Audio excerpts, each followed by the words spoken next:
नमस्कार दोस्तों, हिंदू धर्म में पूजा पाठ को बड़ा महत्व दिया गया है और रोज भगवान की पूजा को अनिवार्य बताया गया है। लोग इसका पालन भी करते हैं, लेकिन कई बार देखा गया है कि कुछ लोग हमेशा इस बात की शिकायत करते हैं कि वे पूजा तो कर रहे हैं, लेकिन उन्हें पूजा का सही फल नहीं मिल रहा है। दिन रात भगवान के नाम को जपते हैं, लेकिन भगवान उनकी प्रार्थना नहीं सुनते हैं। इसके कई कारण हो सकते हैं, लेकिन एक बड़ा कारण पूजा के नियमों में कुछ गलतियां होना है।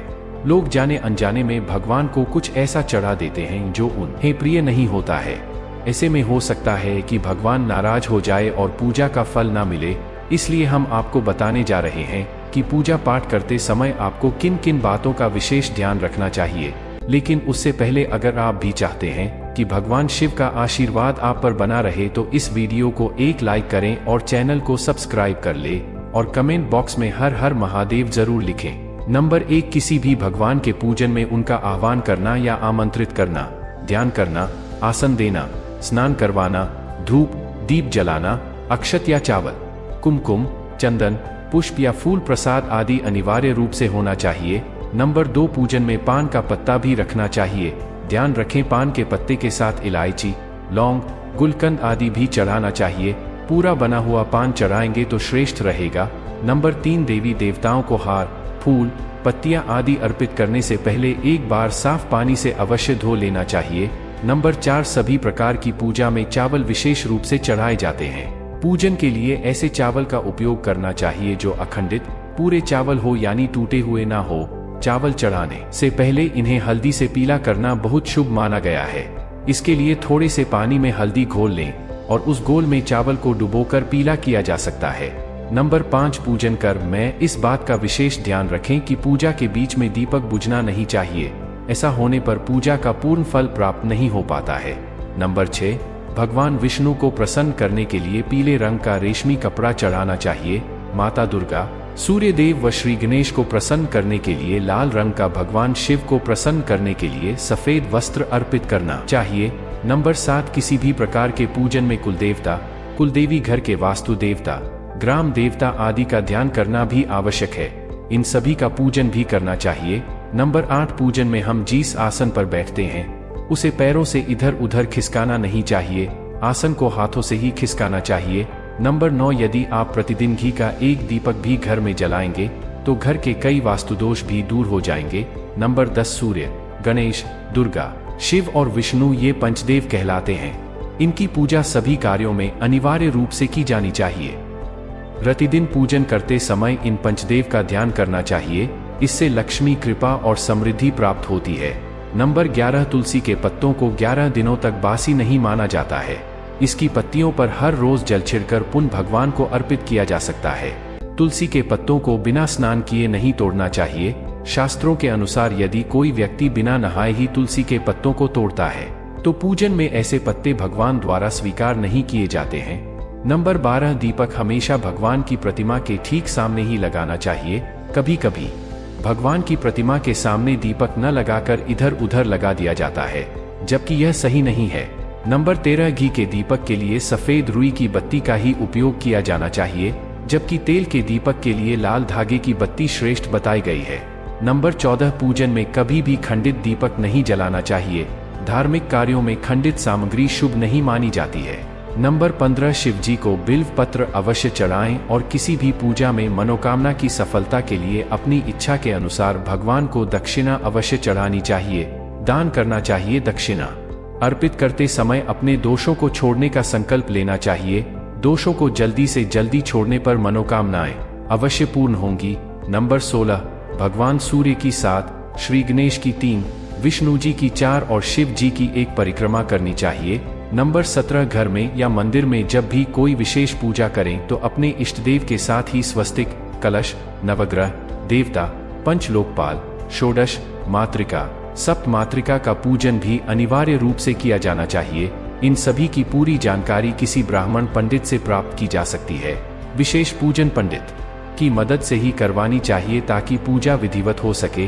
नंबर 18, घर में पूजन स्थल के ऊपर कोई कबाड़ या भारी चीज न रखें। नंबर 19, भगवान शिव को हल्दी नहीं चढ़ाना चाहिए और न ही शंख से जल चढ़ाना चाहिए। नंबर 20, पूजन स्थल पर पवित्रता का ध्यान रखें। चप्पल पहनकर कोई मंदिर तक नहीं जाना चाहिए।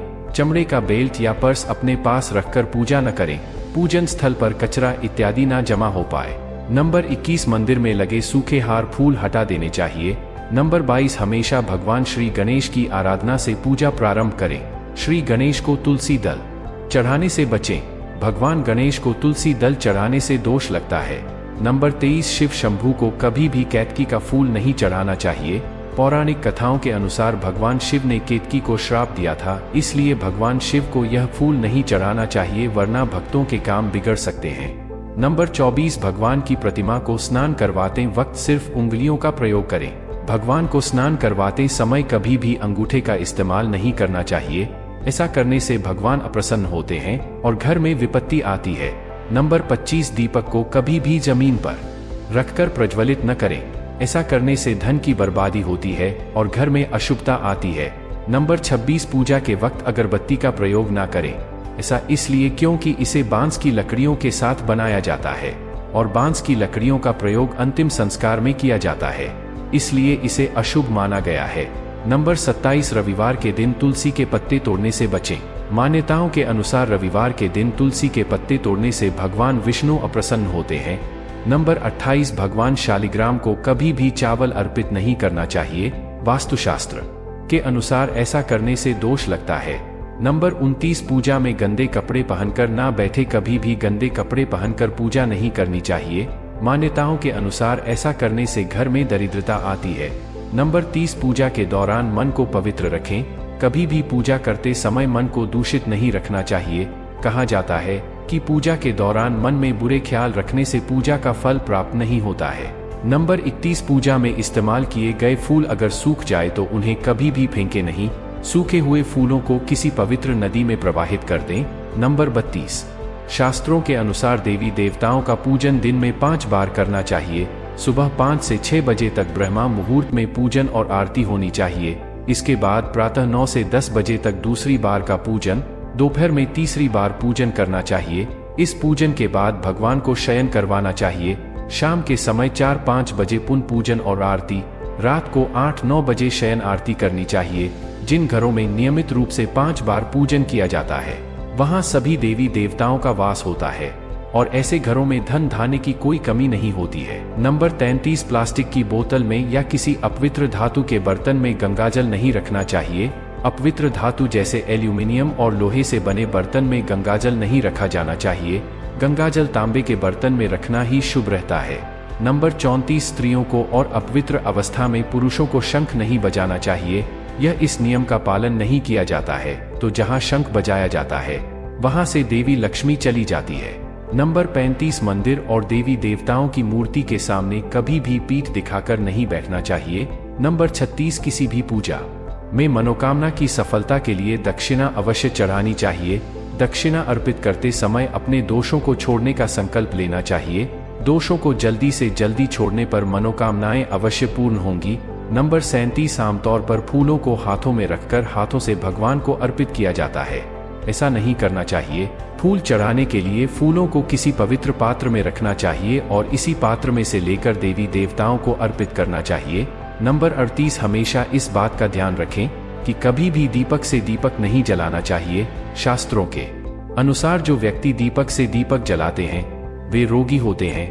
नंबर 39 भगवान की आरती करते समय ध्यान रखें ये बातें। भगवान के चरणों की 4 बार आरती करें, नाभि की 2 बार और मुख्य की 1 या 3 बार आरती करें।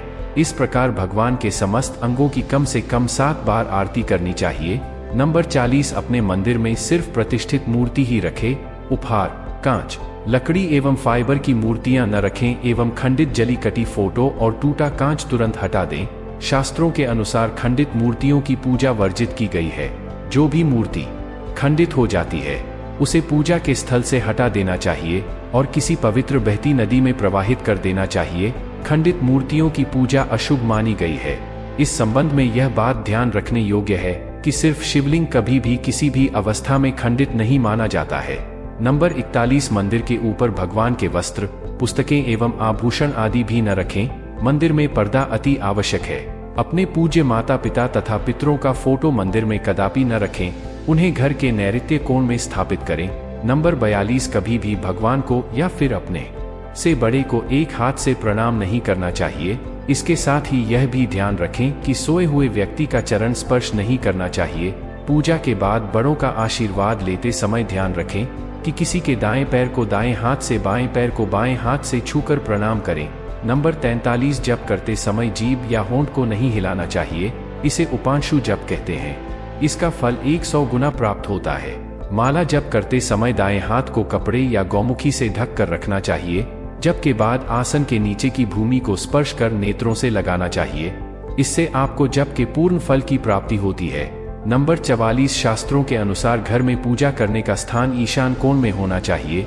उत्तर दिशा और पूर्व दिशा के बीच का भाग ईशान कोण होता है। ईशान कोण को शुभ कार्यों के लिए सबसे उत्तम दिशा माना गया है। इस दिशा में पूजा के मंदिर को स्थापित करें। यदि किसी कारणवश ऐसा न भी कर पाए, वो भूलकर भी घर के ईशान कोण में गंदगी जमा न होने दें। वह घर के इस हिस्से को सदा पवित्र रखें।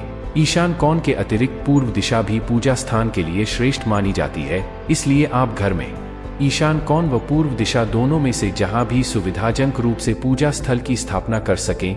नंबर 45 पूजा स्थल में गणेश जी की स्थापना अवश्य करें। इसके लिए एक सुपारी पर लाल धागे मौली को लपेट लें और कुमकुम से तिलक कर एक कटोरी में थोड़े चावल रखकर स्थापित करें।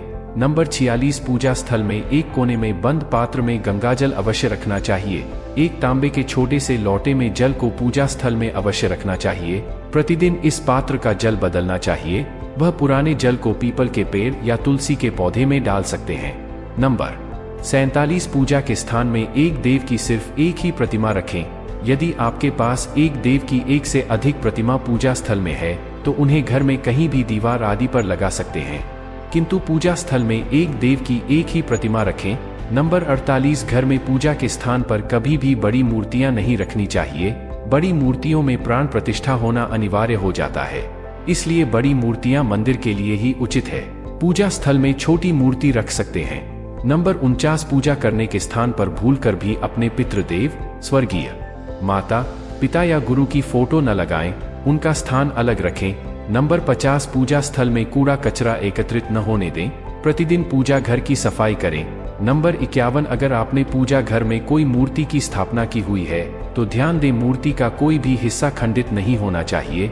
मूर्ति खंडित होने पर तुरंत उसे वहां से हटा दें। खंडित मूर्ति को बहते जल में विसर्जित कर सकते हैं। नंबर 52 पूजा के समय यदि संभव हो तो शुद्ध देसी गाय के घी का प्रयोग करें व भोग लगाने के लिए अग्नि में गाय के गोबर के कंडों उपलों का ही प्रयोग करना उत्तम माना गया है। नंबर 53 पूजा पाठ के समय दीपक कभी भी बुझना नहीं चाहिए। शास्त्रों में यह एक बड़ा अपशगुन माना गया है। नंबर 54 पूजा पाठ के समय गुगल युक्त धूप बत्ती का प्रयोग करें। गुगल घर के वातावरण को शुद्ध और घर से नकारात्मक ऊर्जा या बुरे दोष को दूर करती है। नंबर 55 रात्रि को सोते समय पूजा स्थल को लाल पर्दे द्वारा ढक दें व सुबह होने पर पर्दे को हटा दें। नंबर 56 पूजा करते समय भगवान को फूल चढ़ाना शुभ माना जाता है। कुछ फूल देवी देवताओं को विशेष रूप से प्रिय होते हैं और फूल चढ़ाते समय इस बात का ध्यान रखना चाहिए, जैसे दुर्गा माँ को लाल और भगवान विष्णु को पीले रंग के ही फूल चढ़ाने चाहिए। पूजा में कभी भी बासी फूल नहीं चढ़ाने चाहिए। नंबर 57 पूजा में इस्तेमाल कलश या जल के लोटे को हमेशा ईशान कोण में रखना चाहिए। दीपक और कलश को एक दूसरे के बिल्कुल पास कभी ना रखें वरना इसके दुष्प्रभाव झेलने पड़ते हैं। नंबर 58 पूजा हमेशा आसन पर बैठकर ही करना चाहिए। आसन पर बैठकर पूजा ना करने से इसका फल नहीं मिलता है। आसन के रंग का चुनाव आपको अपनी राशि के हिसाब से ही करना चाहिए। नंबर 59 भगवान के भजन, कीर्तन या आरती के दौरान हर तरीके से वहां उपस्थित रहे। इस दौरान किसी से बातचीत करने से पूजा का फल नहीं मिलता है। पूजा की सामग्री को लेकर कभी भी दिखावा ना करें। नंबर 60 आप पूजा किनकी करने जा रहे हैं उस हिसाब से आसन का चुनाव करें। पूजा शुरू करने से पहले देखें कि आसन किस चीज का है, किस रंग का है, क्योंकि अलग अलग रंग के आसन का अपना अलग महत्व है। कोशिश करें कि कंबल या ऊन से बने आसन का ही प्रयोग करें। धन की देवी माता लक्ष्मी, माँ दुर्गा और हनुमान जी की पूजा करने जा रहे हैं तो लाल रंग के आसन का प्रयोग करें। अगर मंत्र सिद्धि की पूजा करनी है तो कुशा से बने आसन को श्रेष्ठ माना गया है। यह तमाम जानकारी जनरुचि को ध्यान में रखकर दी जा रही है। ज्योतिष और धर्म के उपाय और सलाहों को अपनी आस्था और विश्वास पर आजमाएं। वीडियो का उद्देश्य मात्र आपको बेहतर सलाह देना है। इस संदर्भ में हम किसी प्रकार का कोई दावा नहीं करते हैं। अगर कोई शब्द त्रुटि हो तो हम क्षमा चाहते हैं। दोस्तों, वीडियो अच्छी लगी हो तो लाइक और सब्सक्राइब जरूर करें। हर हर महादेव।